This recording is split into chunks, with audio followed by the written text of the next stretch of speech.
सैकड़ों वर्ष पहले की बात है। उदयगढ़ नाम के एक राज्य पर राजा सूर्य सिंह का राज हुआ करता था। सूर्य सिंह का एक बेटा था। जब उसका बेटा पैदा हुआ तो सूर्य सिंह की खुशी का ठिकाना नहीं रहा। महाराज ने अपने राज्य ज्योतिषी को बुलाया ताकि वह बता सके कि राजकुमार की किस्मत में क्या लिखा है। ज्योतिषी ने अपनी पोथी खोली और ज्योतिष विद्या के हिसाब से वह राजकुमार की किस्मत का हाल जांचने लगा। जैसे जैसे ज्योतिषी अपने हिसाब किताब लगा रहा था, राजा ने देखा कि उसके चेहरे पर एक रंग आता और दूसरा रंग जाता। वह बार बार अपनी पोथी के पन्ने उलट पलट रहा था, जैसे उसे हिसाब किताब में कोई गलती हो रही हो। काफी देर गुजर गई। जब कुछ भी न मिला तो राजा बहुत ही उतावला हो गया। उसने ज्योतिषी से कहा, आप जल्दी बताइए कि मेरे बेटे की किस्मत में क्या लिखा है। ज्योतिषी कहने लगा, महाराज, एक बुरी खबर है। आप उसके बारे में ना ही जाने तो अच्छा है। महाराज ने कहा, मैं अपने बेटे की किस्मत का हाल जानकर ही रहूंगा, ताकि अगर वह किसी मुसीबत में पड़ने वाला है तो मैं उसे बचा सकूं। कम से कम आप यह तो बताइए कि उसे किस चीज से खतरा है। ज्योतिषी घबराकर कहने लगा, महाराज, अगर आप जानना ही चाहते हैं तो सुनिए। पहला खतरा तो यह है कि आपके बेटे को शेर खा जाएगा, और अगर वह किसी तरह से बच भी गया तो आगे जो होगा वह बताने की मेरी हिम्मत नहीं है। मैं अपने मुंह से वह बात नहीं निकाल सकता। राजा ने कहा, शेर के खाने से ज्यादा खतरनाक और क्या बात हो सकती है। राजा ने आदेश दिया कि आप बताइए तो सही। ज्योतिषी कुछ देर तक चुप रहा और फिर अपना गला साफ करते हुए कहने लगा, महाराज, मुझे डर लगता है। राजा ने कहा, अरे डर किस बात का। ज्योतिषी कहने लगा, अगर मैंने वह सब कुछ सच सच बता दिया जो मेरी ज्योतिष विद्या कहती है तो मेरी जान की खैर नहीं। राजा ने कहा, नहीं, हरगिज नहीं। मैं कसम खाकर कहता हूं कि तुम जो कुछ भी कहोगे मैं बड़े ही ध्यान से सुनूंगा और तुम्हारा कोई बाल भी बांका नहीं कर सकेगा। महाराज की बात सुनकर ज्योतिषी ने एक ठंडी सांस ली और कहने लगा, महाराज, मैं आपको सब कुछ सच सच बताने वाला हूं। अगर युवराज शेर का निवाला बनने से बच गया तो वह आपको जान से मार डालेगा। राजा ने यह बात सुनी तो वह चुप हो गया। कुछ देर तक वह ज्योतिषी को ऐसे ही देखता रहा जैसे उसे कुछ सुझाव न दे रहा हो। राजा मन ही मन में ईश्वर से प्रार्थना करने लगा। इसके बाद वह ज्योतिषी से कहने लगा, जो कुछ भी हो, मैं अपने और अपने बेटे की जान बचाने की पूरी कोशिश करूंगा, लेकिन आपकी ज्योतिष विद्या गलत भी तो हो सकती है। ज्योतिषी ने महाराज को तसल्ली देते हुए कहा, बिल्कुल महाराज, यह गलत भी हो सकती है। यह बात तो ज्योतिषी ने महाराज को खुश करने के लिए कह दी थी, लेकिन मन ही मन में उसे विश्वास था कि उसकी विद्या कभी गलत नहीं हो सकती। राजा सूर्य सिंह ने उस वक्त अपने दुर्भाग्य से लड़ने का फैसला किया। उसने महल से कई मील दूर पहाड़ की एक छोटी पर एक अलग थलग जगह की तलाश की। यह एक ऐसी जगह थी जहां पर आज तक कोई इंसान नहीं पहुंच पाया था। राजा ने जमीन के अंदर एक तहखाना बनवाया जिसमें उसके बेटे को रखा जा सके। उस तहखाने का एक ही दरवाजा था जिसे पेड़ों और झाड़ियों से अच्छी तरह से ढक दिया गया था। जब तहखाना बनकर तैयार हो गया तो मासूम युवराज को उसमें उतार दिया गया। युवराज की देखभाल के लिए उसके साथ एक आया को भी रखा गया। उस वक्त युवराज की उम्र कोई 1-2 साल की थी। दोनों लोग तहखाने में रहने लगे। महीने और साल गुजर गए। राजा महीने में एक बार उस तहखाने में आता। दरवाजे से नीचे कमरे में एक सीढ़ी लगा दी जाती। युवराज और उसकी आया दोनों उसी के जरिए बाहर आते थे। राजा अपने बेटे को गोद में लेकर प्यार करता और कुछ देर तक उसके साथ खेलता। इसके बाद आया को आदेश दिया जाता कि वह बच्चे को लेकर नीचे चली जाए। अपने बेटे के साथ कुछ समय बिताने के बाद राजा घोड़े पर सवार होकर बड़े ही दुखी मन से महल वापस लौट जाता। इसी तरह से समय गुजरता गया। सूर्य सिंह का बेटा अब 6 वर्ष का हो चुका था। एक दिन की बात है, किस्मत का करना ऐसा हुआ कि एक शिकारियों की टोली शेर का शिकार करते हुए उस तरफ आ निकली। शेर कहीं जाना चाहता था। वह दौड़ता हुआ तहखाने के पास आ गया जहां झाड़ियों के नीचे दरवाजा बना हुआ था। जैसे ही शेर का भारी भरकम शरीर उस दरवाजे पर पड़ा, दरवाजा खुल गया। शेर तहखाने के अंदर जा गिरा। शेर घबराया हुआ था और उसे भूख भी लग रही थी। शेर की नजर छोटे युवराज पर पड़ी तो वह युवराज की तरफ लपका कि तभी डर के मारे युवराज बेहोश होकर गिर पड़ा। आया ने सोचा कि शेर ने युवराज की हड्डियां तक चबा ली होंगी, लेकिन युवराज तो वहां पर बेहोश पड़ा था। इतने में शिकारी शेर की तलाश करते हुए तहखाने के पास जा पहुंचे। वहां आकर उन्हें पता चला कि शेर की दहाड़ी की आवाज जमीन के अंदर से आ रही है। उन्होंने झांका तो देखा तहखाने में शेर मौजूद था। उन्होंने शेर पर तीरों और भालों की बारिश कर दी। शेर को मार डाला। वे रस्सी लगाकर तहखाने में उतरे। तहखाने की बनावट और सजावट देखकर यह बात साफ हो जाती थी कि यह किसी राजा का महल है। तहखाने में कई आलीशान कमरे थे। हर कमरे में कीमती कालीन और बेशकीमती सामान पड़ा था। तहखाने को इतने सुंदर ढंग से सजाया गया था कि देखने वाला देखता ही रह जाए। शिकारियों ने पूरे तहखाने की तलाशी ली। जो भी कीमती सामान वे ले जा सकते थे उसे वे समेटने लगे। उन्होंने यह मान लिया कि औरत तो मर चुकी है, लेकिन बच्चे की सांस अभी चल रही है। बच्चा बेहोश था। वे लोग सामान के साथ साथ बच्चे को भी उठाकर ले गए। इस तरह से छोटा सा युवराज शिकारियों के साथ पहाड़ियों पर रहने लगा। उसने शिकारियों से जानवरों का शिकार करने का तरीका भी सीख लिया। वे शिकारी असल में लुटेरे थे जो रास्ते में जाने वाले राहगीरों को लूटकर अपना काम चलाते थे। समय बीता, युवराज अब नौजवान बन चुका था। अब इन सभी कामों में राजा सूर्य सिंह का बेटा भी उनके साथ हो लिया। लुटेरों में रहकर वह भी उनकी तरह शारीरिक तौर पर मजबूत बन चुका था, लेकिन युवराज यह नहीं जानता था कि वह कौन है, उसके माँ बाप कौन है। वह तो शिकारियों में शिकारी था और लुटेरों में लुटेरा।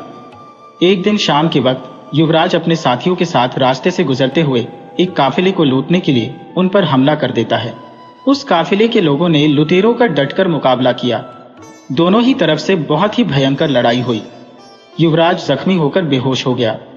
अगली सुबह जब उसे होश आया तो उसने देखा कि काफिले का कहीं पर कोई नामो निशान नहीं था। उसके अपने साथी भी कहीं नजर नहीं आ रहे थे। युवराज यह समझ नहीं पा रहा था कि उसके साथी मारे गए या कहीं चले गए। युवराज ने इधर उधर दूर तक नजर दौड़ाई, लेकिन उसे कोई भी नजर न आया। आखिरकार हिम्मत जुटाकर वह उस रास्ते पर चलने लगा जिधर से एक दिन पहले वह अपने साथियों के साथ आया था। उसका ख्याल था कि शायद इसी तरह से उसे उसके साथी मिल जाएंगे। अभी युवराज ज्यादा दूर नहीं गया था कि रास्ते में उसे एक आदमी मिल गया जो किसी खजाने की खोज कर रहा था। वह आदमी छुपे हुए खजाने की तलाश में घूम रहा था। उस आदमी ने सूर्य सिंह के बेटे को रोककर पूछा, तुम कहां से आए हो? युवराज ने कहा, जमीन के अंदर से। और फिर युवराज ने अपनी सारी कहानी उस आदमी को सुना डाली। वह आदमी कहने लगा, कर तो तुम बहुत ही काम के आदमी हो। उसने खुश होकर कहा, नौजवान, तुम मेरे साथ चलो। अब हम दोनों मिलकर खजाने की खोज लगाएंगे। युवराज और वह खोजी एक गुफा में रहने लगे। गुफा में कई दिन तक वह रहते रहे। वे लोग कई दिन तक उस गुफा में रहे। खाने पीने का इंतजाम वह खोजी करता था।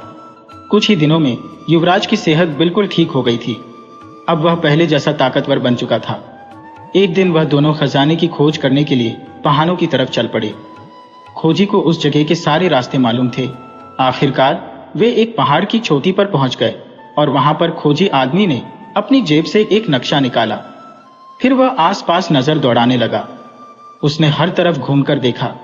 उसे तसल्ली हो गई कि वह सही जगह पर पहुंच गए हैं, तो दोनों ने मिलकर जमीन को खोदना शुरू कर दिया। अचानक जमीन के अंदर से एक बड़ा पत्थर निकला। दोनों ने खूब जोर लगाकर उस पत्थर को एक तरफ सरका दिया। नीचे एक कुआं दिखाई देने लगा। खोजी ने एक बहुत ही मजबूत रस्सा युवराज की कमर पर बांधा और कहा, तुम नीचे कुएं में उतर जाओ। नीचे अगर तुम्हें कुछ खजाना दिखाई दे तो मुझे बताना, मैं टोकरी लटका दूंगा। मेरा ख्याल है कि कुएं में इतना सोना है कि हमने अगर 10 टोकरी भी खींच ली तो सारी उम्र किसी चीज की जरूरत नहीं पड़ेगी। खोजी के कहे के अनुसार युवराज नीचे कुएं में उतर गया। उसे डर भी लग रहा था। कुआं अंदर सूखा हुआ था, उसमें पानी नहीं था। साथ ही साथ वहां पर बहुत ही अंधेरा भी था। लेकिन ध्यान से देखने पर युवराज को कुएं में पड़े हुए सोने के सिक्के दिखाई देने लगे। उसने खोजी को आवाज लगाई और कहा, कुएं में सोना है। उसी वक्त खोजी ने एक बाल्टी रस्सी की मदद से युवराज के पास पहुंचा दी। युवराज ने उस बाल्टी को सोने से भर दिया। खोजी ने वह बाल्टी ऊपर खींच ली। एक एक करके दूसरी, तीसरी, चौथी और 5वीं बाल्टी सोने से भरकर निकाली गई। अब युवराज कुएं में काफी देर तक इंतजार करता रहा। वहां कुएं में काफी सन्नाटा छाया हुआ था। अचानक गड़गड़ाहट की आवाज हुई। कुएं का मुंह बंद हो गया था। असल में खोजी की नीयत खराब हो गई थी। वह नहीं चाहता था कि युवराज उसके साथ खजाने में हिस्सेदार बने। जो सोना खोजी के हाथ लगा था उसने वह इकट्ठा किया, पत्थर रखकर कुएं का मुंह बंद किया और खुशी खुशी अपने घर वापस चल दिया। खोजी के इस तरह से धोखा दे जाने पर पहले तो युवराज को बहुत ही दुख हुआ, लेकिन फिर वह मन ही मन में अपने आप को तसल्ली देने लगा कि जन्म और मृत्यु तो ईश्वर के हाथ में है। अगर ईश्वर ने मुझे जिंदा रखना चाहा तो कोई ना कोई रास्ता जरूर निकल आएगा। यह सोचकर उसका विश्वास अब कुछ बढ़ गया था। कुछ क्षण के लिए बैठकर वह ईश्वर से प्रार्थना करने लगा कि तभी उसे कुछ आवाज सुनाई दी। ऐसा मालूम होता था कि कहीं से कोई पानी बह रहा हो। अंधेरे कुएं में वह आवाज के पीछे चल दिया कि तभी कुएं में एक दरवाजा नजर आया। दरवाजे के अंदर जाने पर उसके सामने एक बहुत ही सुंदर घाटी थी। घाटी में पहुंचा तो एक नदी बह रही थी, जिसके किनारे किनारे वह चलने लगा। अब युवराज नदी के किनारे किनारे ही अपना रास्ता बना रहा था, क्योंकि उसका अनुमान था कि अगर कोई गांव या बस्ती मिलेगी तो इसी नदी के किनारे पर मिलेगी। काफी देर तक वह किनारे किनारे चलता रहा। अब उसे भूख लग रही थी। वह बिना रुके नदी के किनारे चलता रहा, क्योंकि उसे पक्का विश्वास था कि यह नदी किसी न किसी गांव या नगर से होकर गुजरती होगी। युवराज को ज्यादा दूर नहीं चलना पड़ा, क्योंकि कुछ दूर जाने पर ही उसे कुछ लोग दिखाई दे गए। उन लोगों को युवराज कुछ अजीब सा लगा।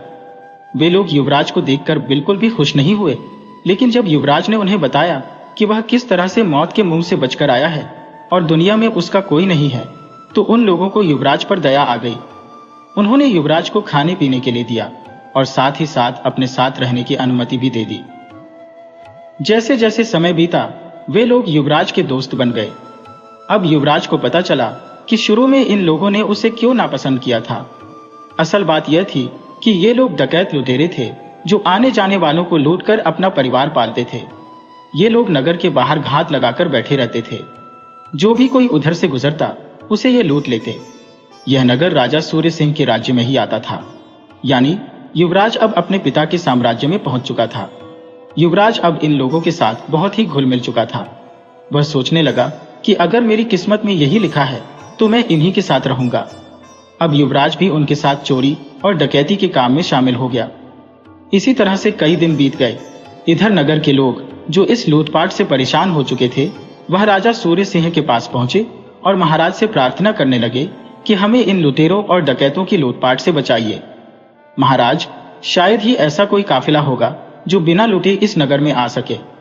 वे लोग कहने लगे, यहां तक कि व्यापारियों ने अपना व्यापार करना छोड़ दिया है। बाजार खाली पड़े हैं। खाने पीने की चीजों की कीमतें भी बढ़ गई हैं, जिसके कारण गरीब लोगों की हालत और भी खराब हो गई है। राजा सूर्य सिंह को जब यह सब कुछ मालूम हुआ तो राजा ने इन लुटेरों से निपटने का फैसला किया।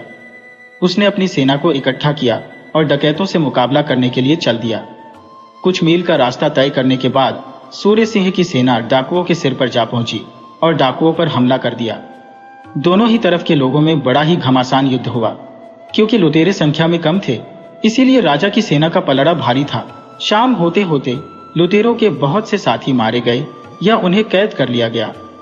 इस युद्ध में युवराज भी बहुत ही बहादुरी से लड़ रहा था। वह एक टीले पर चढ़कर राजा की सेना पर तीर बरसाने लगा।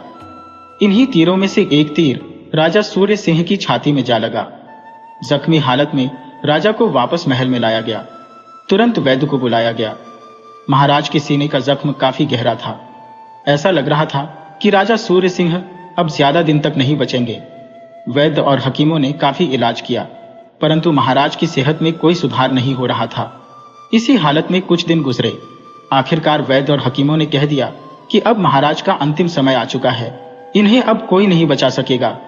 यह पता चलने पर महाराज ने तुरंत उस ज्योतिषी को बुलाया और उससे कहा, कई सालों पहले तुमने मुझे बताया था कि मेरा बेटा एक शेर का भोजन बन जाएगा।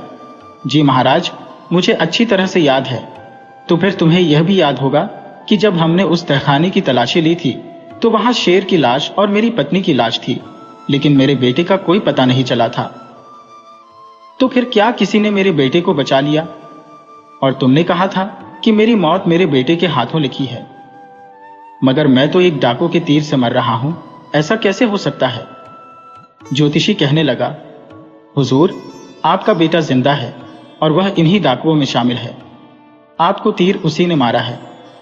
राजा ने जब यह सुना तो आदेश दिया कि जितने भी लुटेरों को कैद किया गया है उन्हें मेरे सामने हाजिर किया जाए। लुटेरे जब राजा के सामने हाजिर हुए तो राजा ने कहा, तुम में से किसी एक के तीर से मैं जख्मी हुआ हूं। एक डाकू उनमें से आगे निकल कर आया और एक नौजवान की तरफ इशारा करते हुए कहने लगा, महाराज, इस नौजवान के तीर से आप जख्मी हुए हैं। यह कुछ ही महीने पहले हमारे दल में शामिल हुआ था। हम में से कोई भी इसके बारे में कुछ नहीं जानता कि यह कौन है, कहां से आया है। राजा सूर्य सिंह ने उस नौजवान से पूछा, तुम्हारा नाम क्या है? तुम कहां से आए हो? यह सुनकर नौजवान बोला, सब लोग मुझे सूर्य पुत्र कहते हैं। इसके सिवा मैं कुछ नहीं जानता। मुझे नहीं मालूम कि मेरे पिता कौन थे। बस इतना याद है कि जब मैं छोटा था तो एक तहखाने में रहता था। मेरे साथ मेरी आया थी और फिर एक दिन एक शेर आया। मेरी आया मर गई और मैं बेहोश हो गया। शिकारी मुझे वहां से उठाकर ले गए। उन्होंने मुझे पाल पोसकर बड़ा किया। इसके बाद मुझे एक खोजी मिला जिसने मुझे धोखा दिया और फिर मैं इन लुटेरों के साथ मिल गया और आज मैं आपके सामने खड़ा हूं। ये कहते हुए नौजवान ने अपनी सारी कहानी राजा को सुना दी। इसके बाद युवराज कहने लगा, महाराज, मेरी आपसे यह प्रार्थना है कि आप मेरे साथियों को छोड़ दीजिए। आप मेरे तीर से जख्मी हुए हैं, इनमें इनका कोई कसूर नहीं है। राजा ने खुश होते हुए कहा, यह नौजवान मेरा ही बेटा है। और फिर बाकी कैदियों की तरफ देखकर कहने लगा, अगर यह लोग वचन दें कि इसके बाद यह कभी भी लूटपाट नहीं करेंगे तो मैं इनको छोड़ सकता हूं। और फिर राजा ने अपने मंत्रियों और दरबारियों को बुलाकर कहा, यह नौजवान ही मेरा बेटा है। मेरी मृत्यु के बाद यही राजगद्दी पर बैठेगा। युवराज यह सब कुछ बड़ी ही हैरानी से देख रहा था। राजा सूर्य सिंह ने अपने बेटे को गले से लगाया। अब उसका मन बिल्कुल शांत था। अगली सुबह महाराज सूर्य सिंह के प्राण निकल गए। महाराज की मृत्यु के बाद उनका अंतिम संस्कार किया गया और फिर युवराज का राज्य तिलक करके उसे राज्य का राजा बना दिया गया। तो यह कहानी आपको कैसी लगी? कमेंट बॉक्स में जरूर बताइएगा। इसी तरह की दिलचस्प कहानियां सुनने के लिए चैनल को सब्सक्राइब कर लीजिए और वीडियो को लाइक करना बिल्कुल मत भूलिएगा।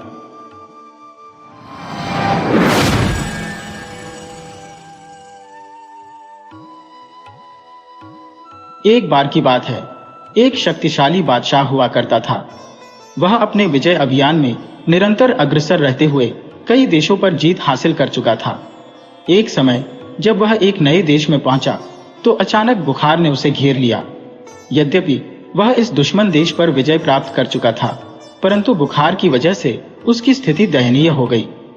बादशाह ने अपने हकीमों को बुलाकर इलाज करने का आदेश दिया, लेकिन कोई भी हकीम उसे ठीक नहीं कर पाया। बुखार से तड़पते हुए बादशाह ने अपने सैनिकों से कहा, 3 दिन हो गए हैं और हमारा कोई भी हकीम हमें ठीक नहीं कर पाया है। इन हकीमों के सिर बाद में कलम करवा देंगे। पहले इस देश के कोने कोने में जाकर किसी अच्छे वैद्य को लेकर आओ। मेरा बुखार कम होने का नाम नहीं ले रहा है। सर दर्द और बेचैनी बढ़ती जा रही है, नींद भी नहीं आती। अगर शाम तक कोई वैद्य नहीं आया तो मैं तुम सबको कत्ल करवा दूंगा। सैनिक तुरंत वैद्य की तलाश में निकल पड़े। थोड़ी देर बाद जब एक सैनिक वापस आया तो बादशाह ने पूछा, क्या तुमने किसी वैद्य को खोजा? सैनिक ने उत्तर दिया, हुजूर, इस देश का एक बड़ा ही प्रतिष्ठित वैद्य स्वयं ही आपकी सेवा में प्रस्तुत हुआ है। बादशाह ने मुस्कुराने का प्रयास किया, परंतु असफल रहा और आश्चर्यचकित होकर बोला, यह बड़ा ही अजीब देश है। कई देश मैंने जीते हैं, परंतु ऐसा देश नहीं देखा। वह वैद्य कहाँ है? उसे तुरंत अंदर लेकर आओ।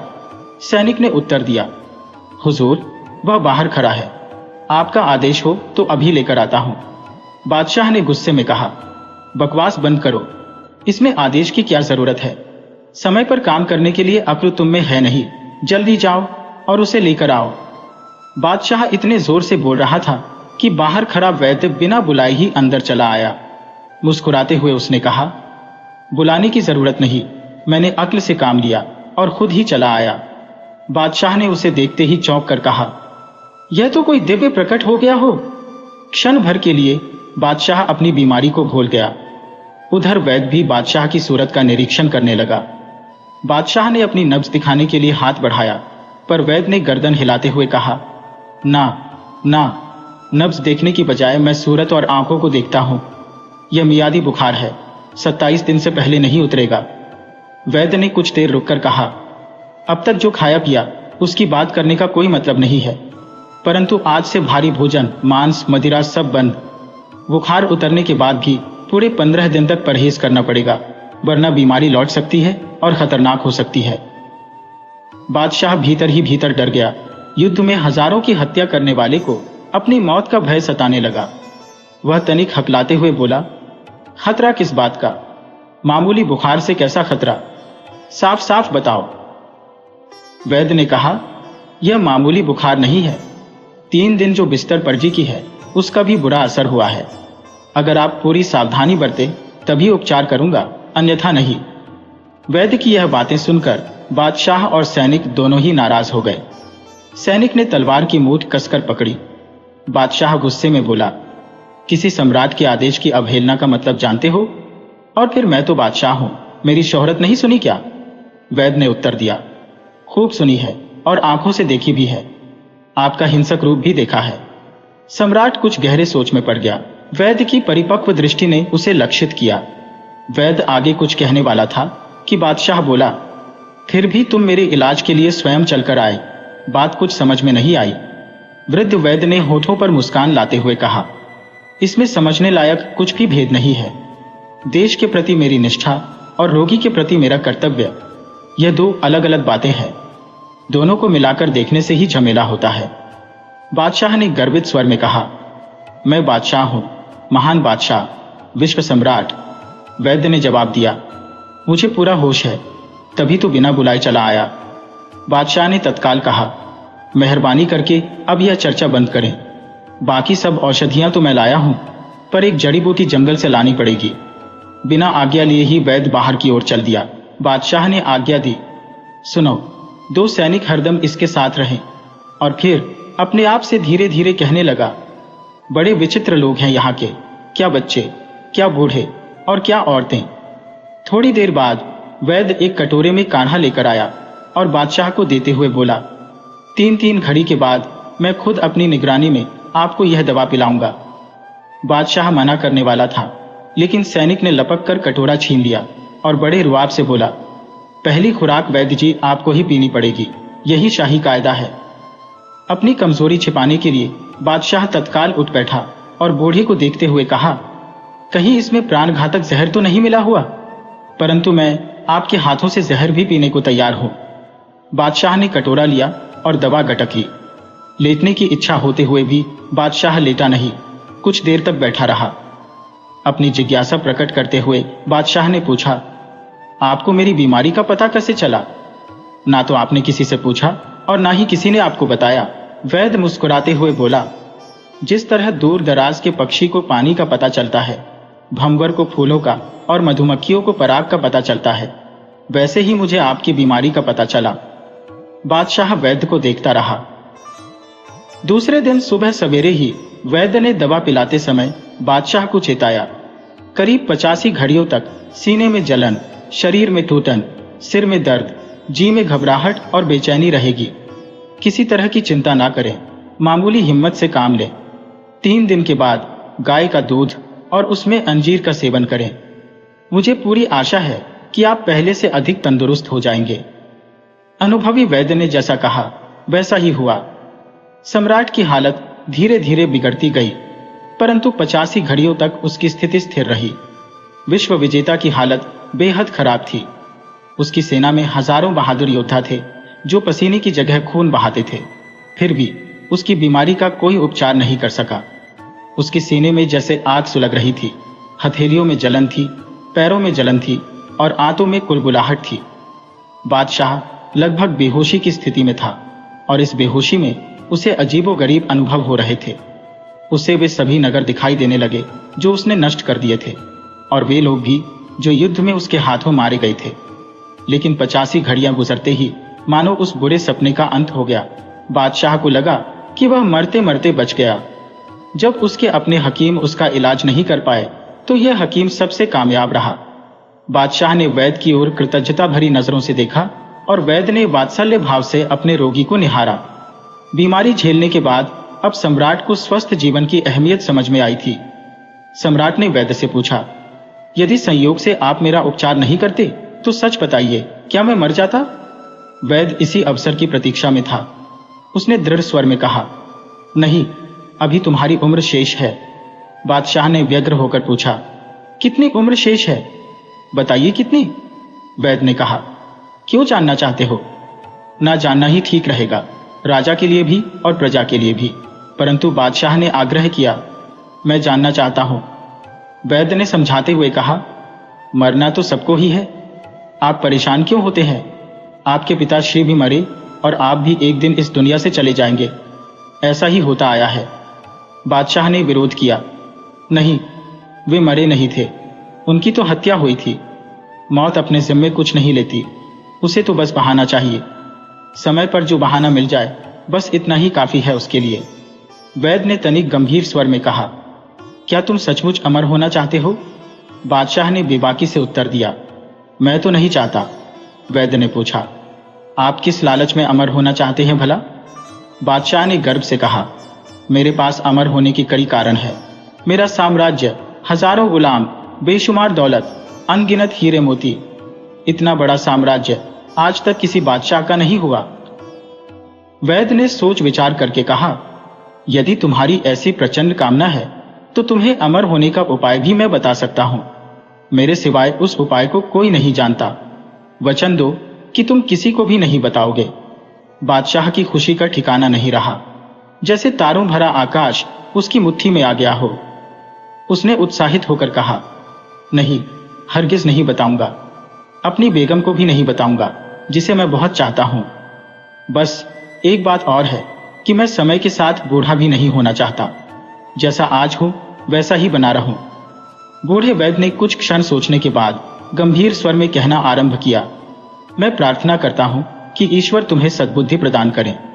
क्या तुम्हें यह याद दिलाने की आवश्यकता है कि तुमने यमराज का कार्य संभालकर हजारों निर्दोष लोगों का वध किया है और फिर भी तुम अमर होना चाहते हो? बताओ क्यों? जीवन में पहली बार बादशाह को अपनी इच्छा के विरुद्ध इस प्रकार के तीखे बोल सुनने पड़े थे। फिर भी उसने अपनी इच्छा नहीं छोड़ी, क्योंकि अमृतत्व प्राप्त करने का उपाय केवल बूढ़े वैद्य के पास था, जिसने ही उसे जीवन दान दिया था। बादशाह ने उत्तर दिया, क्योंकि मेरे जैसा विशाल साम्राज्य और अपार संपत्ति का स्वामी संसार में और कोई नहीं है। मुझे अमृतत्व का वरदान चाहिए ही चाहिए। वैद्य ने सिर हिलाते हुए कहा, ठीक है, तो ध्यानपूर्वक सुनो। सुमेरु पर्वत की पश्चिम दिशा में एक लंबी गुफा है, जिसके मुंह पर एक विशाल शिला सदियों से रखी हुई है। अपने कुछ सैनिकों से वह शिला हटवाकर तुम भीतर अकेले ही जाना, बिल्कुल अकेले और बिना किसी शस्त्र के। उस जमीन पर पहली बार किसी मानव के कदम पड़ेंगे। फिर वैद्य ने कहा, काफी दूर चलने पर एक झरना दिखेगा जो एक तालाब में गिरता है। वह तालाब कभी खाली नहीं होता। वहीं एक पेड़ पर एक कौवा लगातार कांप कांप करता रहता है। इस संसार में केवल वही अमर है जो अपने अमृतत्व की हर क्षण घोषणा करता रहता है। उस झरने से तुम 7 अंजलि पानी पी लेना, फिर तुम्हारे जीवन को चुनौती देने वाला कोई नहीं रहेगा, न देवता, न असुर, न मनुष्य। केवल 21 सैनिकों को साथ ले जाओ, उन्हें गुफा से 3000 कदम दूर रखना। इसी शुक्ल पक्ष की नवमी को प्रस्थान करना, तुम्हारी मनोकामना पूरी होगी। बादशाह सही समय पर 21 सैनिकों के साथ हवा से बातें करता हुआ सुमेरु पर्वत की गुफा के पास जा पहुंचा। सैनिकों ने बड़ी मशक्कत के बाद उस शिला को हटाया। गुफा के भीतर प्रवेश करते हुए बादशाह का दिल धड़क उठा। उसे लगा कि वह शत्रु देश में है। हो सकता है इस गुफा के अंदर शत्रु देश के सैनिक छुपे हो जो उस पर हमला कर दें। इसलिए उसने बिना शस्त्र के अंदर जाने से मना किया। लेकिन फिर उसने सोचा, नहीं नहीं, देवदूत जैसे बूढ़े वैद्य मेरे साथ विश्वासघात नहीं कर सकते। वह निडरता से आगे बढ़ा और सचमुच उसे एक झरना दिखाई दिया और वहीं एक पेड़ पर बैठा हुआ एक कौवा निरंतर कांप कांप कर रहा था।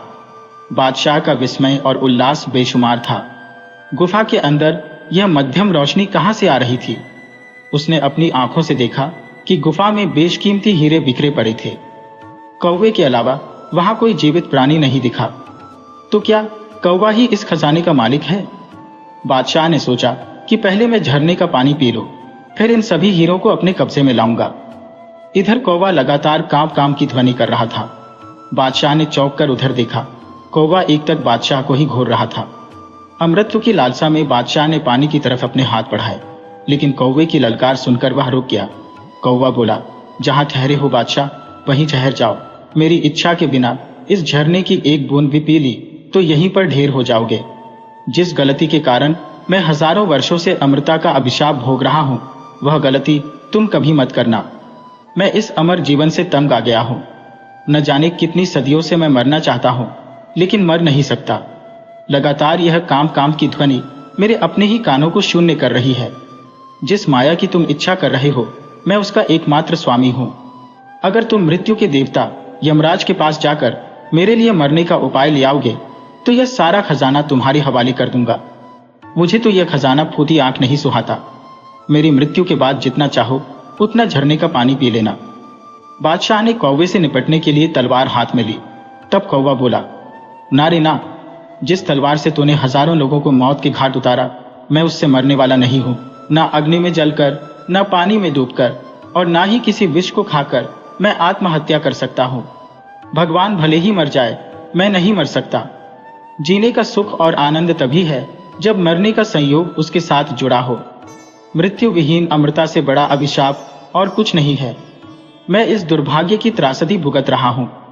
अरे, तू किस चिंता में डूबा है? तेरे हाथों मरे हुए एक व्यक्ति या गुलाम के रूप में बेचे हुए एक बच्चे की जीवंत सांसों की तुलना में इन अनगिनत हीरों का मूल्य एक कौड़ी भी नहीं है। कौवे की योनि पाकर जो बात मेरी समझ में आ गई, एक मनुष्य होकर भी वह बात तेरी समझ में नहीं आई। फिर बुद्धि का मायना ही क्या है? उसकी सार्थकता ही क्या है?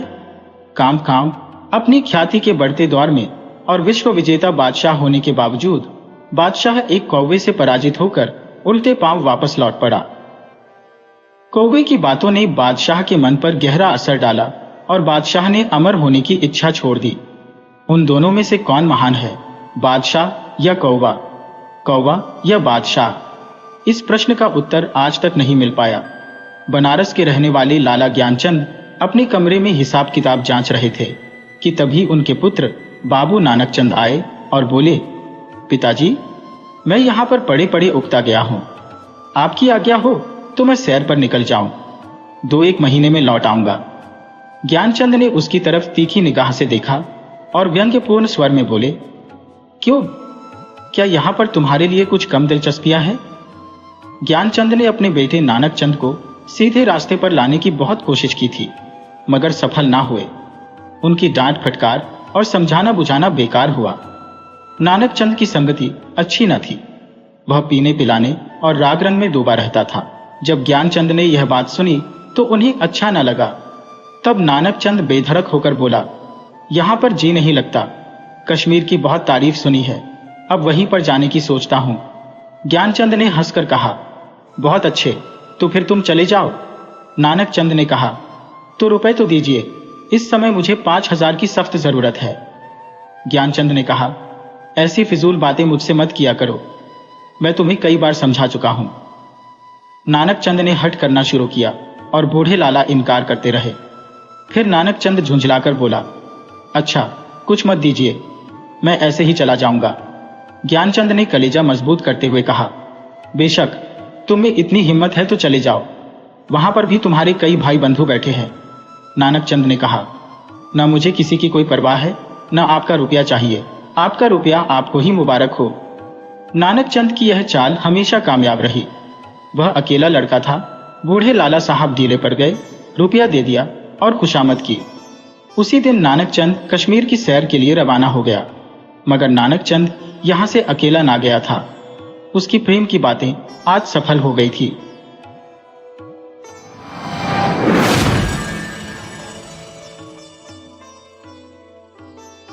रतनगढ़ नाम के एक राज्य पर राजा रतन सेन का शासन हुआ करता था। रतन सेन का एक बेटा था जिसका नाम था राजकुमार अनिकेत। राजकुमार राजा और रानी की इकलौती संतान था। महाराज रतन सेन ने अपने पुत्र की अच्छी शिक्षा के लिए उसे गुरुकुल में भेजा था। जब राजकुमार अपनी शिक्षा पूरी करने के बाद राजमहल में लौटा तो वह बहुत ही समझदार और न्यायप्रिय नौजवान बन चुका था। इसके अतिरिक्त राजकुमार ने तलवारबाजी, तीरंदाजी, घुड़सवारी, इन सभी युद्ध कलाओं में भी महारत हासिल कर ली थी। महाराज को पूरी उम्मीद थी कि उनके बाद जब राजकुमार राजगद्दी संभालेगा तो एक प्रजापालक राजा बनकर प्रजा की सेवा करेगा। एक दिन महाराज ने राजकुमार को अपने पास बुलाया और कहने लगे, युवराज, हमारी बात तुमने ही इस राज्य का सिंहासन संभालना है।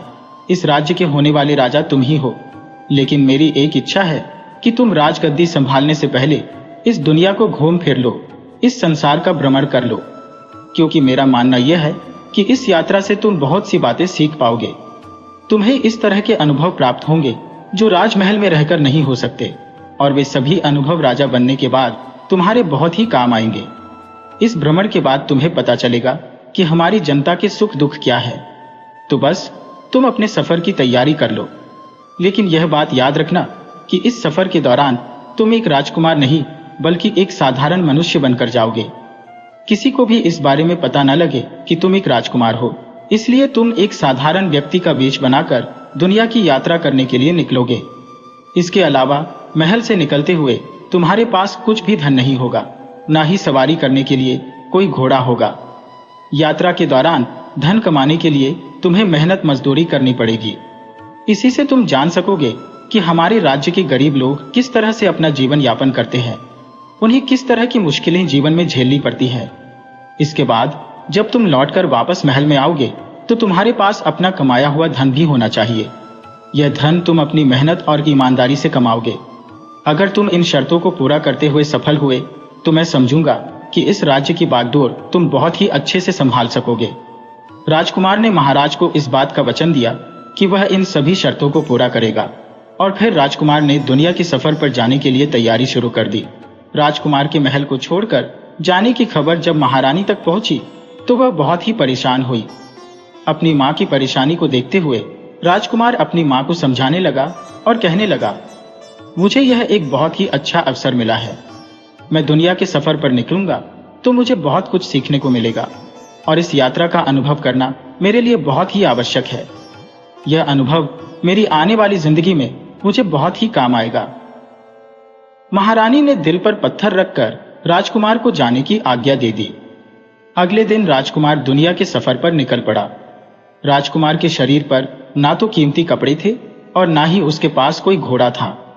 वह एक साधारण आदमी के वेश में महल से निकल पड़ा। महाराज के आदेश के अनुसार राजकुमार के पास फूटी कौड़ी भी नहीं थी। चलते चलते दोपहर हो चुकी थी। राजकुमार ने अब तक काफी रास्ता तय कर लिया था। वह कई गांव और कस्बों को पार करता हुआ आगे ही बढ़ता जा रहा था। अब उसके सामने एक खुला मैदान था। मौसम बहुत ही सुहावना हो रहा था। आसमान पर हल्के हल्के बादल छाए हुए थे। राजकुमार को अब भूख लगने लगी थी। चलता चलता राजकुमार एक जंगल में जा पहुंचा। जंगल में फलों के बहुत से पेड़ थे। राजकुमार ने पेड़ों से फल तोड़े और उन्हें खाकर अपनी भूख शांत की।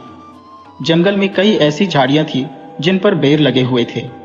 उनमें से कुछ बेर तोड़कर राजकुमार ने अपनी जेब में रख लिए, यह सोचकर कि कहीं उसे दोबारा भूख लगेगी तो यह बेर खाकर अपनी भूख शांत कर लेगा। नजदीक ही एक नदी बह रही थी। राजकुमार ने नदी से पानी पिया और फिर वापस अपने सफर पर आगे बढ़ने लगा। राजकुमार सोच रहा था कि वह किसी गांव तक पहुंच जाए। उसके बाद वह आगे विचार करेगा कि उसे क्या करना है। ईश्वर का नाम लेकर वह आगे की तरफ बढ़ने लगा। उसे चलते चलते काफी देर हो चुकी थी। राजकुमार को अब थकावट भी महसूस होने लगी थी, लेकिन फिर भी वह बिना रुके चलता ही जा रहा था।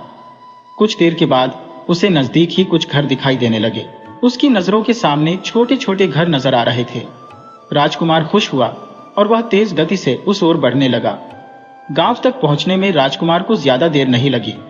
जैसे ही वह गांव में दाखिल हुआ, एक आदमी उसकी तरफ आया और कहने लगा, भाई, तुम कोई अनजान आदमी मालूम होते हो।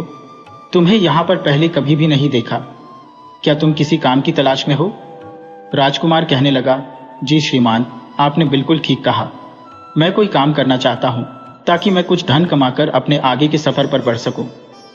राजकुमार की बात सुनकर वह आदमी बहुत ही खुश हुआ। वह राजकुमार को अपने घर पर ले आया। उस आदमी के घर में उसकी पत्नी, एक बेटा और बेटी थी।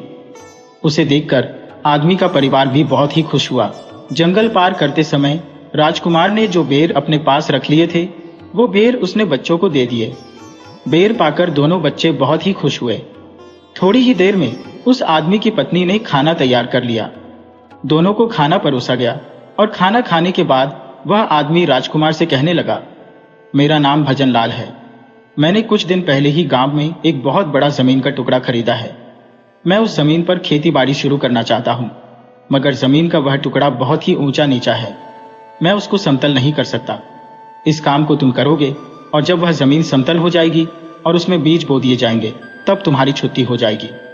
तुम्हारी इस मेहनत के बदले मैं तुम्हें इतना धन अवश्य दूंगा कि तुम अपने आगे की यात्रा कर सकोगे। राजकुमार ने इस काम को करने की हामी भर दी। अगले दिन राजकुमार भजनलाल के साथ उसकी जमीन पर जा पहुंचा। जमीन का वह टुकड़ा सचमुच ही बहुत ऊंचा नीचा था। राजकुमार ने अपनी कुदाल संभाली और काम शुरू कर दिया। भजनलाल को कोई दूसरा काम याद आ गया, इसलिए वह अपने घर वापस चला गया। जमीन की खुदाई के दौरान राजकुमार की कुदाल किसी धातु की वस्तु से टकराई और एक टन की आवाज हुई। राजकुमार ने वहां की मिट्टी अपने हाथों से हटाई। उसे एक पीतल की हांडी नजर आई। जब राजकुमार ने हांडी बाहर निकाली तो देखा उसमें चमचमाती हुई अशर्फियां मौजूद थी। इन अशर्फियों को देखकर वह बहुत हैरान हुआ। राजकुमार ने हांडी को फिर से मिट्टी में ढक दिया और वापस अपने काम में जुट गया। दोपहर होते होते उसने सारी जमीन को समतल कर दिया था। साथ ही उसने बीज बोने के लिए खेत में क्यारियां भी बना दी थी। यह काम बहुत कठिन था, लेकिन राजकुमार पूरी मेहनत के साथ लगा रहा। अब राजकुमार को कुछ थकावट भी महसूस होने लगी थी, इसलिए आराम करने के लिए वह एक पेड़ के नीचे बैठ गया।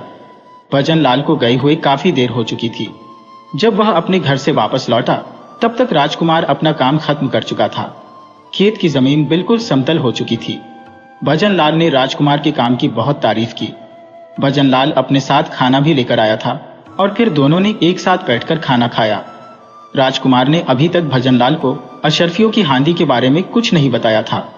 दूसरे दिन जब बीज बोने की बारी आई तो राजकुमार ने भजनलाल को वह हांडी दिखाई। यह देखकर भजनलाल बहुत खुश हुआ और कहने लगा, तुम तो बहुत ईमानदार आदमी हो। अगर तुम चाहते तो इस हांडी को चुपके से निकालकर यहां से जा सकते थे। मैं तुम्हारी ईमानदारी से बहुत खुश हूं। इस हांडी में जितनी भी अशर्फियां हैं, मैं उनमें से आधी अशर्फियां तुम्हें दे दूंगा। लेकिन राजकुमार कहने लगा, श्रीमान, यह हांडी आपके खेत से निकली है, इसलिए यह आपकी ही संपत्ति है। मेरा इस पर कोई अधिकार नहीं है। भजनलाल कहने लगा, नहीं भाई, तुम जो भी कहो, इसमें से आधा हिस्सा तुम्हें ही रखना पड़ेगा। राजकुमार के बहुत मना करने के बावजूद भी भजनलाल नहीं माना। उस हांडी में 1000 सोने की अशर्फियां थी। भजनलाल ने 500 अशर्फियां राजकुमार को दे दी। राजकुमार सोचने लगा कि वह इन अशर्फियों का क्या करेगा। तब राजकुमार को विचार आया कि इसी गांव में फलों के पेड़ों से भरा हुआ एक बगीचा है, जिसे उसका मालिक बेचना चाहता है। राजकुमार ने इन अशर्फियों से वह फलों का बगीचा खरीद लिया। गांव में कई लोग ऐसे थे जो अपना जीवन यापन करने के लिए मजदूरी करते थे। राजकुमार ने गांव के कुछ ऐसे ही आदमियों को उस बगीचे की देखभाल करने के लिए रख लिया। इन आदमियों की जिम्मेदारी यह थी कि वे लोग पेड़ों में पानी देते, उनमें खाद डालते और फलों को तोड़कर सुरक्षित रखते। राजकुमार को उस गांव में रहते हुए काफी अरसा बीत चुका था। इस दौरान वह अपने बगीचे की देखभाल भी करता रहा और साथ ही साथ भजनलाल के खेतों की भी देखभाल करता रहा। एक दिन वह भजनलाल से कहने लगा, श्रीमान, अब मुझे अपने सफर पर आगे बढ़ना चाहिए। आपकी बहुत मेहरबानी होगी अगर आप मेरे जाने के बाद मेरे फलों के बाग की निगरानी करें। भजनलाल इस काम के लिए तैयार हो गया। राजकुमार फिर से अपनी यात्रा पर आगे बढ़ने लगा। राजकुमार के पास अब धन की कोई कमी नहीं थी। भजनलाल ने चलते समय उसे अशर्फियों की एक थैली भी दी, जो खेतों में काम करने की मजदूरी थी। अब राजकुमार ने एक बहुत अच्छी नस्ल का घोड़ा भी खरीद लिया। इस वजह से अब सफर तय करने में उसे आसानी हो गई थी। अब क्योंकि राजकुमार के पास काफी धन जमा हो चुका था, इसीलिए अब उसे कोई भी काम करने की आवश्यकता नहीं थी। वह जिस भी गांव में जाता, वहां पर एक सराय में रुक जाता, लोगों से मिलता और उनकी परेशानियों के बारे में पूछता। इस यात्रा में उसे बहुत मजा आ रहा था। उसे इस बात की जानकारी भी हो गई कि उसके राज्य में रहने वाली गरीब जनता को किस तरह की मुसीबतों का सामना करना पड़ता है। उसने यह निश्चय कर लिया कि जब वह महल में वापस जाएगा तो महाराज से इस बारे में बात करेगा। राजकुमार को महल से निकले हुए काफी समय बीत चुका था। राजकुमार को अब अपने पिताजी, महाराज और रानी की याद सताने लगी थी। इस अवधि के दौरान राजकुमार ने पूरे राज्य को घूम लिया था। अब वह वापस चलने का फैसला करता है। जब राजकुमार अपने वापसी के सफर पर निकला तो नगर के कोतवाल की कचहरी के बाहर बहुत से लोगों की भीड़ जमा देखकर वहां पर रुक गया। एक बुढ़िया को घेरकर बहुत से लोग खड़े थे। बुढ़िया जोर जोर से रो रही थी। यह सारा दृश्य देखकर राजकुमार की इच्छा हुई कि वह भी जाने आखिर हुआ क्या है। भीड़ को चीरता हुआ राजकुमार बुढ़िया के पास पहुंचा और पूछने लगा, बुढ़िया माई, आखिर तुम कोतवाल की कचहरी के बाहर बैठकर क्यों रो रही हो? बुढ़िया कहने लगी, बेटा क्या बताऊं, मेरा जवान बेटा जिसका नाम सरजू है, उसे कोतवाल ने कारागार में बंद कर रखा है और वह उसको छुड़ाने के लिए मुझसे 500 अशर्फियों की रिश्वत मांग रहा है। अब तुम ही बताओ, मैं गरीब बुढ़िया इतना पैसा कहां से लेकर आऊं? राजकुमार ने कहा, अम्मा तुम मुझे पूरी बात बताओ, आखिर तुम्हारा बेटा किस अपराध के लिए कारागार में डाला गया है? वह बुढ़िया कहने लगी, बेटा बात यह है कि हमारे गांव में अक्सर लुटेरे आकर लूटपाट किया करते थे। किसी में भी इतनी हिम्मत नहीं थी कि वह उनका विरोध कर सके, लेकिन मेरा बेटा जवान और बहादुर है और वह एक दिन उन लुटेरों का सामना करने के लिए उनसे भिड़ गया। लुटेरों के साथ हुई हाथापाई में एक लुटेरे को उसने बहुत ज्यादा जख्मी कर दिया। अब होना तो यह चाहिए था कि कोतवाल को उन लुटेरों को पकड़ना चाहिए था, लेकिन बजाय इसके बेईमान कोतवाल ने मेरे ही बेटे को पकड़कर कारागार में डाल दिया। उस पर इल्जाम यह लगा कि उसने गांव में झगड़ा किया है। अब उसे छुड़वाने के लिए मुझसे रिश्वत मांग रहा है। बुढ़िया के आसपास जमा लोग उसी गांव के थे। उन्होंने भी बुढ़िया की बात को सच बताया। यह सच्चाई जानकर राजकुमार कहने लगा, आप सभी लोग मिलकर नगर के न्याय अधिकारी के पास कोतवाल की शिकायत क्यों नहीं करते? सभी लोग कहने लगे कि न्याय अधिकारी भी एक भ्रष्ट अधिकारी है, वह उनकी फरियाद नहीं सुनता। इसके बाद राजकुमार ने अपनी अशर्फियों की थैली उस बुढ़िया को देते हुए कहा, अम्मा तुम ये अशर्फियां कोतवाल को देकर अपने बेटे को छुड़ा लो। इसके बाद राजकुमार ने उस नगर के न्याय अधिकारी और कोतवाल का नाम और पता मालूम कर लिया। अब वह अपने महल की तरफ वापस जा रहा था। वापसी के सफर में वह सबसे पहले भजन लाल के पास पहुंचा और यह देखकर बहुत खुश हुआ कि जिस बात की देखभाल के लिए उसने भजन लाल से कहा था, वह बात बहुत अच्छी तरह से फल फूल रहा था। बगीचे के चौकीदारों ने बड़ी मेहनत से काम किया था। भजन लाल ने उसे बताया कि इस बात के फल बहुत अच्छी कीमतों पर बिक रही है। भजन लाल ने अशर्फियों से भरी हुई एक थैली राजकुमार के हवाले की और कहने लगा, इस बगीचे के सारे खर्चे पूरे करने के बाद यह अशर्फियों की थैली बची है, इन्हें अपने पास संभाल कर रख लो। राजकुमार ने अशर्फियों की थैली अपने पास रखी और फिर भजन लाल का धन्यवाद किया। वह कहने लगा, श्रीमान आपने मेरी मुश्किल हल कर दी है। मेरे पिताजी ने मुझे आदेश दिया था कि जब मैं वापस आऊं तो मेरे पास धन होना चाहिए। इसके बाद राजकुमार ने भजन लाल को अपनी सारी कहानी सुना दी। भजन लाल को जब यह पता चला कि यह नौजवान इस राज्य का राजकुमार है तो वह परेशान हो गया और कहने लगा, राजकुमार आप मुझे क्षमा कर दीजिए, मुझे नहीं मालूम था कि आप राजकुमार हैं। अगर मुझे इस बात का पता होता तो मैं कभी भी आपसे अपने खेतों में काम न करवाता। कृपया करके मुझे माफ कर दीजिए। राजकुमार मुस्कुराकर कहने लगा, श्रीमान आप मुझे शर्मिंदा मत कीजिए। मैं राजकुमार जरूर था, लेकिन एक गरीब राजकुमार था। जब मैं महल से निकला था तो मेरे पास एक फूटी कौड़ी भी नहीं थी। आपने तो मुझ पर बड़ा ही उपकार किया। आपकी वजह से ही मैं इस योग्य बन पाया कि अपने पिता को दिया हुआ वचन पूरा कर सकूं। राजकुमार की बातें सुनकर भजनलाल अब कुछ निश्चिंत हो गया था। इसके बाद राजकुमार कहने लगा, अब मेरे इस बगीचे के मालिक आप ही रहेंगे। इस बगीचे में काम करने वाले लोगों का आप खास ख्याल रखिएगा। भजनलाल ने राजकुमार को इस बात का वचन दिया और फिर कुछ दिनों का सफर तय करने के बाद राजकुमार वापस अपने महल में पहुंच गया। महाराज और महारानी अपने बेटे को देखकर बहुत खुश हुए। राजकुमार ने अपने साथ लाई हुई अशर्फियों की थैली महाराज को दे दी और कहने लगा, पिताजी आपके आदेश के अनुसार मैंने एक गरीब आदमी के भेष में पूरे राज्य की सैर कर ली है। हमारे राज्य में बहुत से लोग गरीबी की जिंदगी बिता रहे हैं। इसका एक बहुत बड़ा कारण यह भी है कि हमारे राज्य के कई राज्य कर्मचारी अपना काम ईमानदारी से नहीं कर रहे हैं। एक नगर के न्याय अधिकारी और वहां के कोतवाल की बेईमानी तो मैं अपनी आंखों से देख चुका हूं। मेरी प्रार्थना है कि मैं आपको उन दोनों के नाम और पते बताऊंगा। आप उनके विरुद्ध कार्यवाही कीजिए। इसके अलावा मैंने अपनी यात्रा में देखा कि हमारी प्रजा के कई लोग ऐसे हैं जिनके पास अपना जीवन जीने के लिए उचित रोजगार भी नहीं है। हमारे राज्य के कई छोटे छोटे बच्चे ऐसे हैं जो पढ़ने के लिए गुरुकुल नहीं जाते। ये बच्चे सारा दिन गलियों में खेलते रहते हैं और शिक्षा प्राप्त नहीं कर पाते। इसीलिए हमें अपने राज्य में कई गुरुकुल और पाठशालाएं खोलनी होंगी। इसके अलावा राज्य में कई नौजवान ऐसे हैं जो बहुत कम मजदूरी में अपना जीवन चला रहे हैं, क्योंकि उन्हें किसी भी तरह का कोई हुनर नहीं आता। मुझे यह देखकर और भी दुख हुआ कि राज्य में पानी के कुएं बहुत कम हैं। गांव की औरतों को पानी के लिए लंबा सफर तय करना पड़ता है। इसीलिए हर गांव और कस्बे में नए कुएं खुदवाने की व्यवस्था की जाए।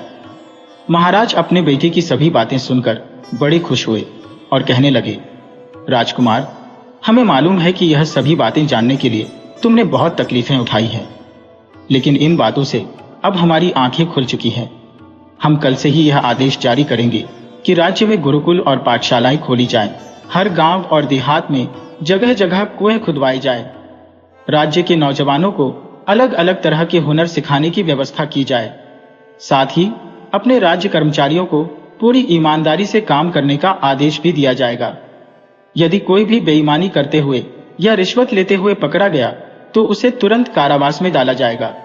साथ ही तुम जिस न्याय अधिकारी और कोतवाल के बारे में हमें बता रहे हो, उन्हें भी दंड दिया जाएगा। और फिर इसके बाद ऐसा हुआ भी। कुछ दिनों में ही महाराज के आदेश का पालन होना शुरू हो गया।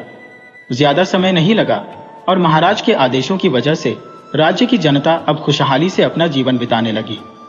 महाराज, रानी और राजकुमार अपने राज्य की जनता को खुश देखकर बहुत प्रसन्न थे।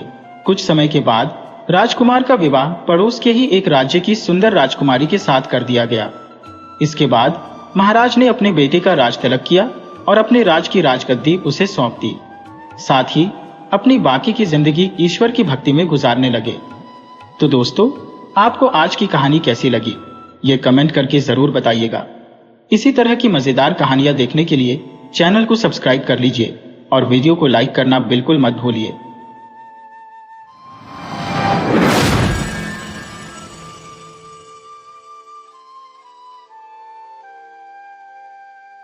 बहुत पुरानी बात है।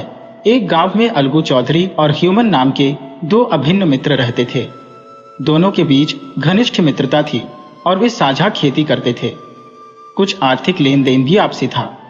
जब जुम्मन कहीं बाहर जाता तो अपना घर अलगू को सौंप देता और जब अलगू कहीं जाता तो जुम्मन को अपना घर सौंप देता।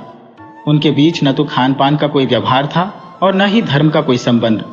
बस विचार मिलते थे और यही उनकी मित्रता का मूल मंत्र था। इस मित्रता की शुरुआत तब हुई थी जब दोनों मित्र बालक थे और उनके गुरु उन्हें शिक्षा प्रदान करते थे। अलगू ने गुरु की खूब सेवा की थी और तभी से उन दोनों की मित्रता स्थापित हो गई थी, जो आज तक चली आ रही थी। जुम्मन की एक वृद्ध मौसी थी जिसके पास थोड़ी बहुत जमीन थी और उसके निकट कोई संबंधी नहीं था। जुम्मन ने बड़ी बड़ी वादी करके वह जमीन अपने नाम पर लिखवा ली।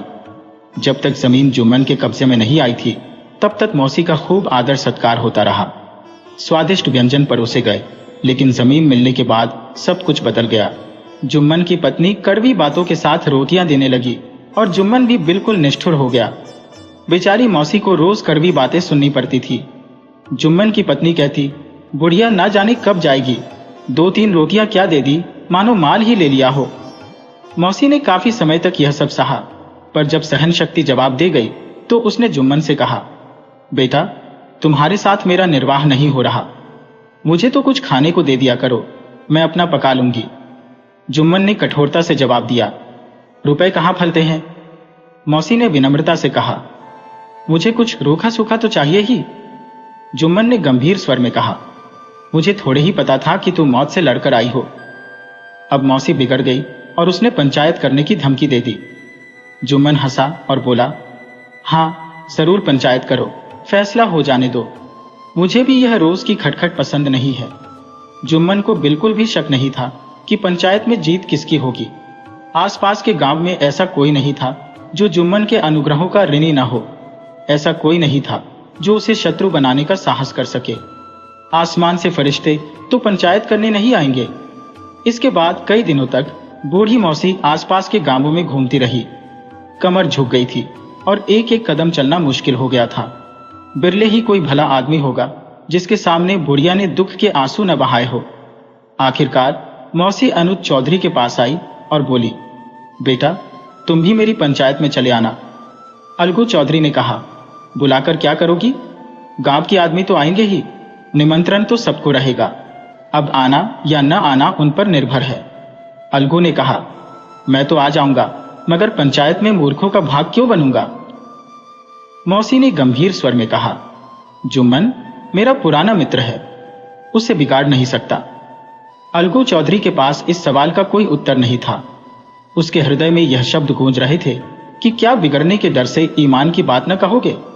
संध्या के समय पंचायत बैठ गई। जुम्मन पहले से ही वहां पर था और अलगू चौधरी उससे कुछ दूरी पर बैठा था।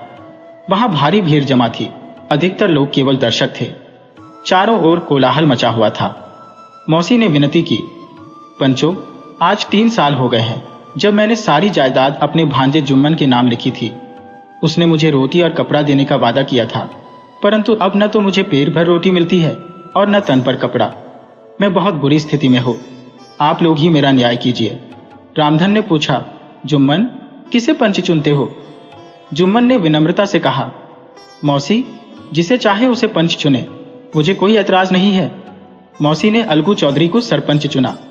जुम्मन तो आनंद से फूल गया, परंतु अपने भावों को छिपाता हुआ बोला, अलगू तो सही है, मेरे लिए सब एक समान है। अलगू चौधरी इस झमेले में फंसना नहीं चाहता था, लेकिन मौसी ने गंभीर स्वर में कहा, पंचों के दिल में खुदा बसता है। पंचों के मुंह से निकली हुई बात ईश्वर के मुंह से निकली हुई बात है। पंचायत की कार्रवाई शुरू हुई।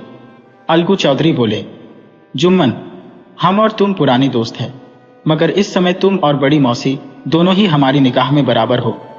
तुमको जो कहना है वह कहो। जुम्मन ने कहा, पंचो 3 साल हुए मैंने मौसी की जमीन ली, उसे रोटी कपड़ा देता रहा और सेवा भी की, मगर जब औरतों के बीच में अनबन हो रही है तो उसमें मैं क्या कर सकता हूं? अब मौसी मुझसे महीने का खर्चा मांगती है, जबकि पहले महीने खर्च का कोई जिक्र नहीं था, वरना मैं भूल कर भी इस झमेले में ना पड़ता। मौसी की जमीन जितनी है उसमें मुनाफा नहीं होता, बस मुझे यही कहना है। रघु चौधरी तो पूरी तरह कानूनी व्यक्ति था। उसने जुम्मन से प्रश्न पूछने शुरू किए और एक एक प्रश्न जैसे जुम्मन के दिल पर हथौड़े की तरह पड़ रहे थे। बाकी पंच भी अलगू चौधरी के इस आचरण पर मंत्रमुग्ध हो गए। जुम्मन स्तब्ध था कि इन लोगों को क्या हो गया है, क्यों मेरी जनें खोदने पर तुले हैं? क्या इतने वर्षों की मित्रता का कोई महत्व नहीं रहा? अभी जुम्मन इसी उलझन में था कि अलगू चौधरी ने अपना निर्णय सुनाया। उन्होंने कहा, पंचों ने इस मामले पर विचार किया और उनका मानना है कि मौसी को मासिक खर्च देना नीति संगत है। मौसी की संपत्ति से इतना लाभ अवश्य होता है कि उसका मासिक खर्चा दिया जा सके। यही हमारा निर्णय है। यदि जुम्मन को यह मंजूर नहीं है तो जमीन के सौदे को रद्द समझा जाए। यह सुनते ही जुम्मन अबाक रह गया। उसका मित्र अब शत्रु का व्यवहार कर रहा था। उसकी स्थिति ऐसी हो गई जैसे किसी ने गले पर छुरी फेर दी हो। यही समय का खेल है। जिस पर पूरा भरोसा था उसने समय आने पर धोखा दे दिया। यही कलयुग की मित्रता है। अन्य पंचों ने अलगू चौधरी के इस निर्णय की भूरी भूरी प्रशंसा की। वे कहने लगे, यही सच्ची पंचायत है, दोस्ती अपनी जगह और न्याय अपनी जगह। इस फैसले ने अलगू चौधरी और जुम्मन की मित्रता की जड़ें हिला दी। इतना पुराना मित्रता का वृक्ष सत्य का एक झोंका भी सहन नहीं कर सका। अब उनके बीच सिर्फ शिष्टाचार का व्यवहार रह गया। जुम्मन के मन में मित्र का यह व्यवहार आठों पहर खटकने लगा। उसे हर पल यही चिंता रहती थी कि कब और कैसे वह बदला ले सकेगा। जुम्मन को बदला लेने का मौका जल्दी ही मिल गया। पिछले साल अलगू चौधरी बैलों की एक जोड़ी खरीद कर लाए थे। सुंदर और बड़े बड़े सींग वाले बैल थे। जुम्मन की पंचायत के 1 महीने बाद ही उस जोड़ी में से एक बैल मर गया। इस पर जुम्मन ने अपने दोस्तों से कहा, यह दगाबाजी की सजा है। जबकि अलगू चौधरी को संदेह था कि जुम्मन ने बैल को विष डलवा दिया है। अब चौधरी की पत्नी और जुम्मन की पत्नी के बीच इस बात को लेकर खूब झगड़ा होने लगा। जुम्मन ने किसी तरह शांति स्थापित की और दोनों ने अपनी अपनी पत्नियों को डांटकर घर वापस भेज दिया।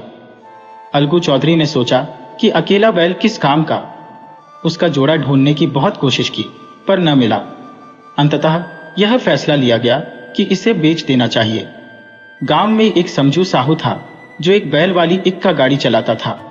वह हफ्ते में गांव में गुड़ और घी लेकर मंडी जाता और मंडी से तेल, नमक भरकर लाता और गांव में बेचता था। समझू साहू को अलगू का बैल बहुत पसंद आ गया।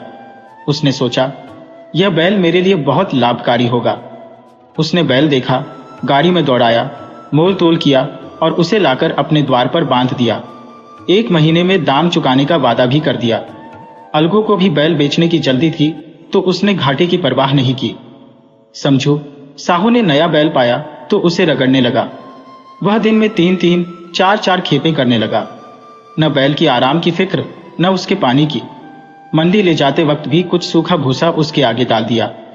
बेचारा जानवर अभी दम भी न ले पाता कि फिर से जोड़ दिया जाता। बैल सोचता था, अलगू चौधरी के घर पर तो चैन था। कभी कभार जोते जाते थे, साफ पानी, भूसे के साथ खली भी मिलती थी। सुबह शाम एक आदमी खड़े करता, पुचकारता और सहलाता था। अब वह सुख चैन कहाँ था। कुछ ही दिनों में बैल की हड्डियां निकल आई। एक दिन साहू जी ने दुगना बोझ उस पर लाद दिया। दिन भर के थके जानवर को साहू जी कोड़े से फटकारने लगे। फिर क्या था, बैल गिर पड़ा। साहू जी ने बहुत पीटा, टांग खींची, नथुनों में लकड़ी ठूसी, पर बैल नहीं उठा।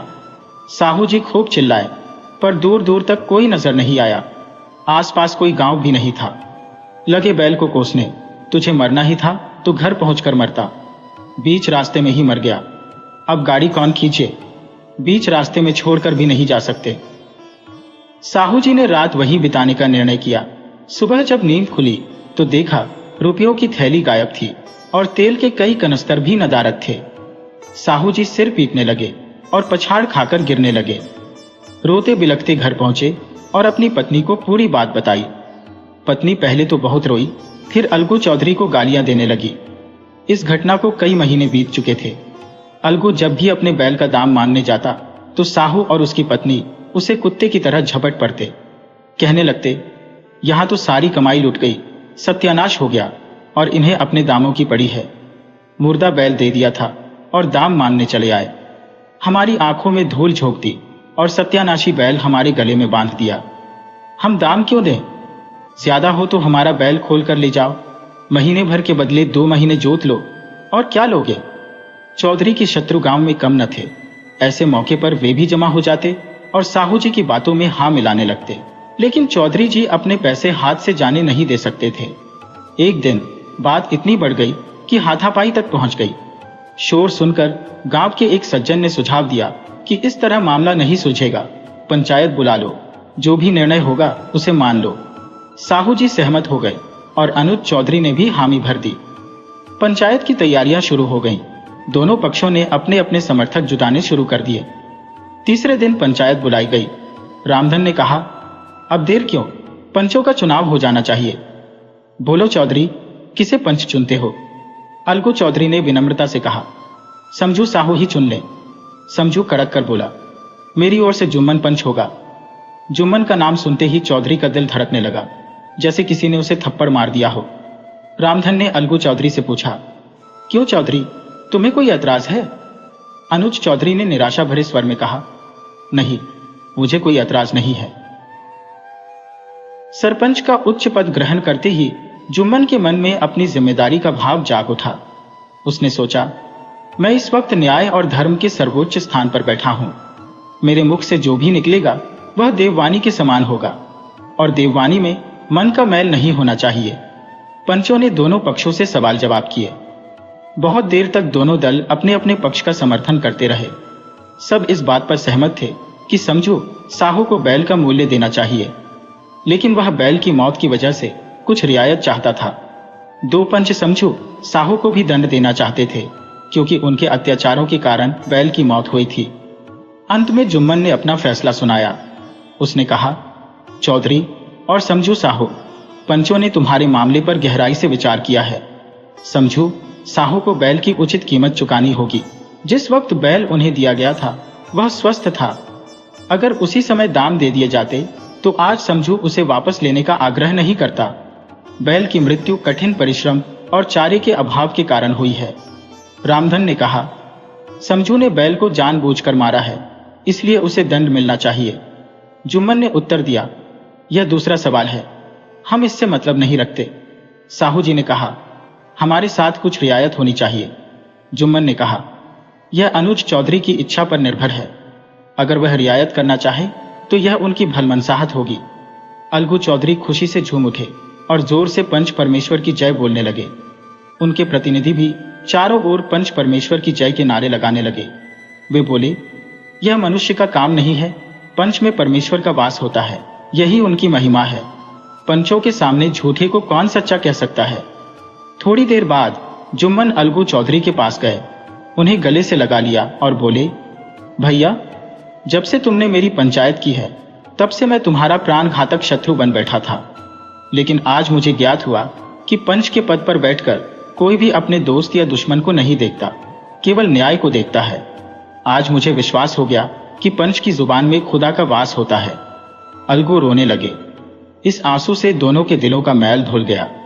मित्रता की मुरझाई हुई बेल फिर से हरी हो गई। दोनों पुराने मित्र फिर से एक हो गए। अगर आपको यह कहानी पसंद आई हो तो लाइक कीजिए, कमेंट कीजिए। ऐसे ही दिलचस्प कहानियां देखने के लिए चैनल को सब्सक्राइब कर लीजिए। तो मिलते हैं आपसे अगली कहानी में।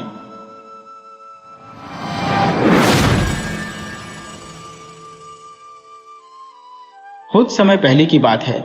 रतनगढ़ के राजा वामदेव, जो कि एक बहुत ही दयावान और कुशल राजा थे, उनके राज्य में कई छोटी छोटी रियासतें थीं। इन्हीं में से एक रियासत थी कृष्णपुरा, जहां के न्यायाधीश नीलकंठ अपने न्याय के लिए बहुत ही प्रसिद्ध थे। पूरे राज्य में यह चर्चा थी कि उनके समान न्याय करने वाला न्याय अधिकारी आज तक पैदा नहीं हुआ। वे झट से दूध का दूध और पानी का पानी कर देते थे। कोई मुजरिम उनकी पैनी आंखों से बच नहीं सकता था। उनकी ख्याति दूर दूर तक फैली हुई थी। एक दिन राजा वामदेव के मन में यह विचार आया कि खुद जाकर उस न्याय अधिकारी की परीक्षा लेनी चाहिए। राजा ने अपना भेष बदल लिया और एक साधारण मनुष्य का वेश बनाकर वे कृष्णपुरा में पहुंच गए। राजा घोड़े पर सवार होकर कृष्णपुरा में घूम रहे थे। नगर के मुख्य दरवाजे पर ही उन्हें एक आदमी दिखाई दिया, जो शायद बहुत ही गरीब था और देखने में भिखारी जैसा मालूम पड़ता था। राजा को उस पर दया आ गई और उन्होंने उसे कुछ पैसे दे दिए। आदमी ने राजा से विनती की, मैं चल नहीं सकता, कृपया मुझे अगले चौक तक छोड़ देंगे। राजा ने उस आदमी को घोड़े पर बिठा लिया। नगर के चौक पर पहुंचने के बाद राजा ने उस आदमी से उतरने के लिए कहा। तब उस आदमी ने कहा, तुम उतरो, यह घोड़ा तो मेरा है। देखते ही देखते वहां पर लोगों की भीड़ इकट्ठी हो गई। लोगों ने कहा, घोड़ा किसका है? इसका निर्णय तो सिर्फ न्याय अधिकारी ही कर सकते हैं। राजा और भिखारी को न्याय अधिकारी के पास प्रस्तुत किया गया। उस समय कचहरी में काफी भीड़ जमा थी। न्याय अधिकारी लोगों को बारी बारी से बुला रहे थे। सबसे पहले न्याय अधिकारी ने एक लेखक और किसान को बुलाया। उनके साथ एक महिला भी थी। लेखक और किसान दोनों उस महिला के अपनी पत्नी होने का दावा कर रहे थे। न्याय अधिकारी ने दोनों पक्षों की दलीलें सुनी और कहा, महिला को आज यहीं पर छोड़ दो, कल आओ। उसके बाद न्याय अधिकारी के सामने एक कसाई और तेली की पेशी हुई। तेली वह आदमी था जो तेल का व्यापार करता था। कसाई के कपड़ों पर खून के छींटे पड़े थे और तेली के हाथ तेल से सने हुए थे। कसाई के हाथों में पैसों की एक थैली थी। दोनों पक्ष उस थैली को अपना अपना बता रहे थे। न्याय अधिकारी ने कुछ देर सोचा और कहा, पैसों की थैली यहीं पर छोड़ दो और तुम लोग कल आओ। अंत में न्याय अधिकारी ने राजा और भिखारी की दलीलें सुनी। दोनों पक्ष घोड़े पर अपना अपना दावा पेश कर रहे थे। न्याय अधिकारी ने कुछ देर तक सोचा और कहा, घोड़े को यहीं पर छोड़ दो और तुम लोग कल आओ। न्याय अधिकारी के निर्णय को सुनने के लिए अगले दिन कचहरी में लोगों का बड़ा हुजूम जमा हो गया। सबसे पहले लेखक और किसान की बारी आई। न्याय अधिकारी ने लेखक से कहा, यह महिला आपकी पत्नी है, आप उन्हें ले जा सकते हैं। साथ में उन्होंने किसान को 50 कोड़े लगाने का हुक्म भी दिया। उसके बाद कसाई और तेली की बारी आई। कसाई को बुलाकर कहा, लो, यह पैसों की थैली तुम्हारी है। साथ में ही उन्होंने तेली को 50 कोड़े मारने की सजा सुनाई। अंत में न्याय अधिकारी ने राजा और भिखारी को बुलाया और पूछा, क्या तुम 20 घोड़ों में से अपने घोड़े को पहचान पाओगे? उन्होंने राजा और भिखारी दोनों से पूछा। दोनों ने ही हाँ में उत्तर दिया। एक एक करके न्याय अधिकारी दोनों को अस्तबल में लेकर गए। दोनों ने ही घोड़े को सही सही पहचान लिया। कुछ देर तक गहरे सोच विचार करने के बाद न्याय अधिकारी ने राजा को बुलाकर कहा, यह घोड़ा आपका है, आप इसे ले जा सकते हैं। साथ ही उन्होंने भिखारी को 50 कोड़े मारने की सजा भी सुनाई। घर जाते वक्त राजा भी न्याय अधिकारी के पीछे पीछे चलने लगे। राजा को देखकर न्याय अधिकारी ने पूछा, क्या आप मेरे निर्णय से संतुष्ट नहीं है? राजा बोले, जनाब, मैं बिल्कुल संतुष्ट हूं, पर यह जानना चाहता हूं कि आप इन निर्णयों पर कैसे पहुंचे। न्याय अधिकारी ने मुस्कुराते हुए कहा, काफी आसान था। सुबह सुबह मैंने उस महिला से दवात में स्याही भरने को कहा। महिला ने इस काम को बड़े ही अच्छे ढंग से अंजाम दिया।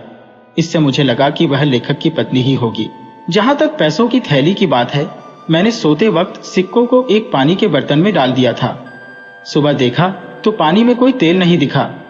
अगर तेली के पैसे होते तो पानी पर जरूर कुछ तेल तैरता दिखाई देता। इससे मुझे पता लग गया कि वह पैसे तेली के नहीं बल्कि कसाई के थे। न्याय अधिकारी ने आगे कहा, घोड़े का मामला जरूर कुछ पेचीदा था।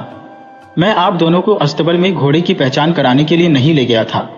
असल बात यह थी कि मैं देखना चाहता था घोड़ा आपको पहचानता है या नहीं। जब आप घोड़ी के पास गए तो घोड़े ने अपना सिर हिलाया और गर्दन आपकी ओर घुमाई, परंतु उस भिखारी को देखकर घोड़े ने अपनी एक टांग को ऊपर उठाई। इससे मुझे स्पष्ट हो गया कि आप ही घोड़े के सही मालिक होंगे। फिर राजा ने न्याय अधिकारी से कहा, मैं इस राज्य का राजा हूं। मैंने आपके इंसाफ की बहुत ही तारीफ सुनी थी। मैं उसी की पुष्टि करने के लिए यहां पर आया था। आप वाकई एक काबिल न्यायाधीश हैं। आप मुझसे जो भी पुरस्कार मांगेंगे वह आपको मिलेगा। न्याय अधिकारी ने कहा, मुझे कोई इनाम नहीं चाहिए, और वह नम्रता पूर्वक बोले, राजा की प्रशंसा ही मेरे लिए सबसे बड़ा तोहफा है।